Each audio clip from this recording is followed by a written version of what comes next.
Hey y'all, welcome back to my channel. If you don't know me, my name is Katie and I make stuff vegan. Okay, so boom. So I forgot what video I did. Oh, the sun-dried tomato Alfredo video. I had a bunch of basil left. Like when I went to Trader Joe's, it came in a big old like something, like a big old container, a big old container. And I was like, what am I gonna do with all this basil? I don't want to throw it away, you know what I'm saying? Because that would be wasteful. So I'm like, what can I do? I'm like, oh yeah, period. I'm gonna make some pesto. I was like, what am I gonna put the pesto on? And I was like, well, I can make some gnocchi. Now, I don't know why I picked like my most chaotic and busy day to make this gnocchi. Like it just wasn't well thought out. However, it was so stress relieving. You know, I was a little stressed out, you know, a little stressed out. And it was stress relieving. So if you want to see how I made some vegan gnocchi with a little pesto on it, keep on watching. Don't forget to like, comment, and subscribe so you never miss any of my videos. And as always, the link to the detailed recipe will be in the description box below. Okay, let's get started. Okay, so I ain't even gonna hold you. Like, I was a little like unprepared for this. I had all these ingredients at home and I was like, I got some walnuts here and like that would be so vegan of me to make a pesto with walnuts. But I was like, I had these pine nuts. I don't know why I had them. I literally cannot tell you, but I had them. So I roasted them for a little bit. I did it on, it took me kind of a long time. I think the footage was actually 6 minutes because I didn't want to burn them because pestos are high, right? Those are a high nut. You know what I'm saying? I didn't want to burn them and waste them. So I toasted them and it smells so freaking amazing. Okay, there they go.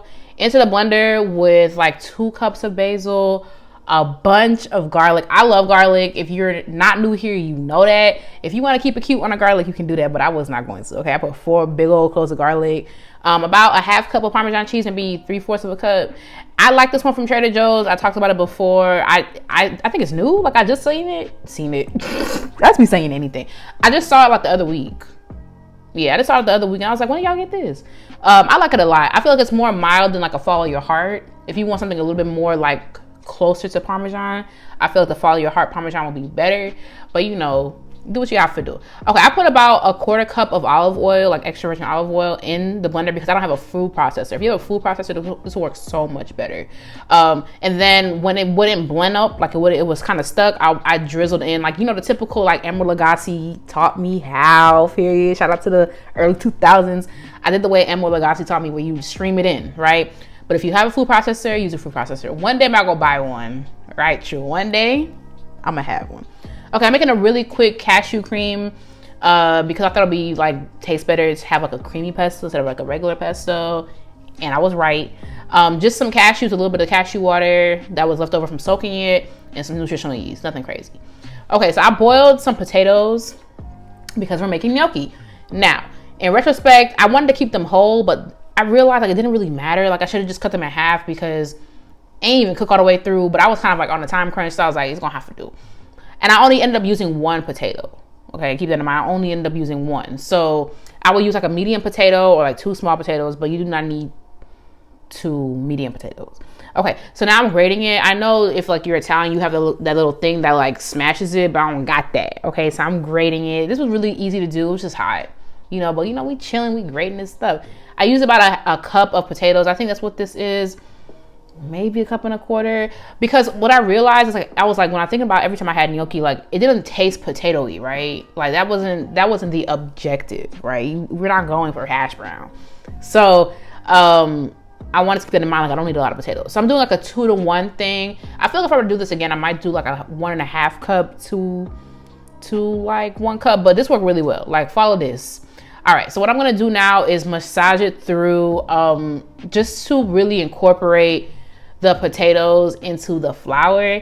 And I was like, look at me, this looks like I'm actually doing something. Like I was massaging it and stuff like that. And as a side note, like I've been having some problems with my thumb because I'm a violist and every once in a while, like I do too much and I hurt my thumb. So I play the viola. So this felt really good, like massaging and stuff. I'm like, technically right now I'm practicing, like this is like helping me. So, you know, just in case somebody see this who know what I be doing, like this is helping my viola playing. Anyway, y'all didn't ask for that. Okay, so I had some Just Egg lying around. I don't know why. I think I saw it on sale somewhere and I was like, I'm gonna buy it.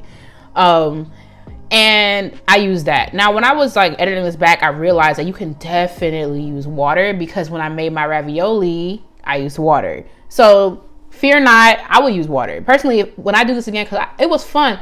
This is like a cute little date night thing. Like that would give like you and your partner like doing this because it takes all day. Like it doesn't take all day. Wait, hold on. Let me relax. it just takes a while, you know. So this would be cute to do like as a little activity, or you know, girls not in, guys not in. Anyway, this is chaotic. I'm sorry. Well, you know what? It's not that chaotic. My videos have been more chaotic.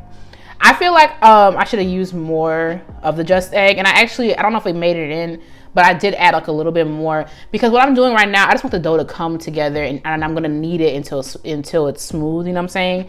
And it was giving very much like crackly and like dry, so I had to add a little bit more. But yeah, I would definitely use water the more I think about it. I mean, you won't have the color, but like, it's covered in pesto. You ain't gonna see, you know what? You know what I'm saying? Do it really matter? It don't. There we go. I can't speak today.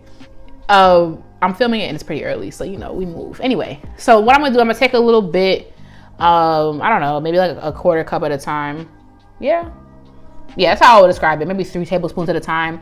And I'm going to roll it out into like a little snake and then cut it. Now, this first clip, you learn as you go, right?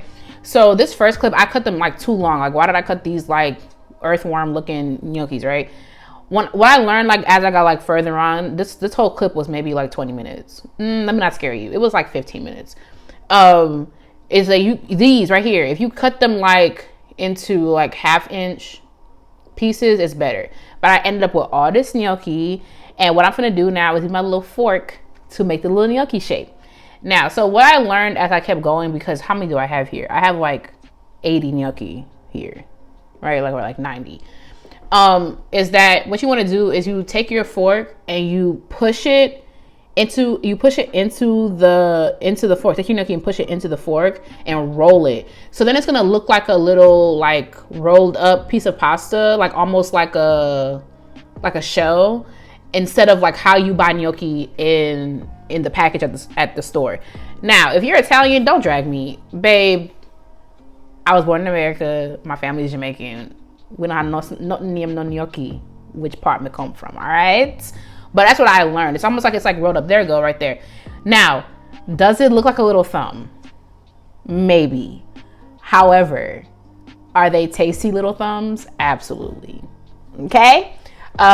If you have a gnocchi roller, you can do that, but like, how many times am I gonna make gnocchi? Like, I'm not buying a gnocchi roller. Use a fork. Okay, so what that clip before was showing is that like I was not gonna eat all that gnocchi. I don't even really like. I'm not a pasta girl. I've said that before. So I was like, let's rest. Okay.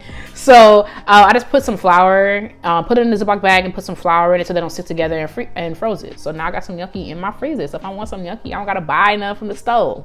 My hands made that. You know, big K. Yeah. Let me relax. Okay, so I boiled my gnocchi until they were like al dente, or no, just below, because I knew they would be sitting in the water while I did this, and I didn't want myself to get like gummy. You know how gnocchi gets if you boil it too long? It gets like gummy. I don't want that. You can boil yours however long you want to, because mine still had like a good amount of bite to it, and I really like that. Okay. So now I'm seasoning my sauce in the skillet. Nothing crazy. You can do whatever combination you want. I did like a 2-to-1 type of vibe, you know, make my little pesto cream. I'm just heating it up in the skillet. And then I put the rest in the fridge. I don't know how long it's gonna keep in there. Hopefully it's still good when I get back, because I don't want to waste it. Okay, now I'm adding my little gnocchi to the pot, and I'm kind of being a little bit like, what's the word I'm looking for? Like, I'm trying to get some of the water into the sauce as well. So, you know, I'm doing a little bit of rocos, a little bit of commotion, if you will, because I want to get some of the pasta water into the skillet. So, you know, it just helps it go along. It helps it be like all glossy and makes it look cute and stuff like that. And you just heat it through. And that's it. Like, it's so easy. Like, once you get past the labor, it's lit. You know what I'm saying? Like, all you gotta do is like, you could even do this ahead of time and then come back and then add your little thing. Like, there it go. Like, how easy is that? You know what I'm saying? Like, this is what they be doing at Noodles and Company. Like, they just be putting your stuff together in a pot, right? Like, all you gotta do is endure. Okay, I'm topping off with a little bit of Parmesan cheese. If I thought about it ahead of time, I would have topped it off with some more of them pine nuts, because that would have been lit. Like, this restaurant called Mangiano's, maybe that's an Illinois thing, I don't know. But Mangiano's, they have a pesto that I used to like back in high school, and they would top it with pine nuts. I'm like, oh, y'all got money. But anyway, let me know what you thought about this video. If you're Italian, let me know how I did, because I thought I ate this up. And you can too. Link to the recipe is in the description box below. Thank you so much for watching. Don't forget to like, comment, and subscribe so you never miss any of my videos. While you're here, check out my other videos. If you know some, I have enough video. Thank you again, and I will catch you in the next one. Bye, y'all.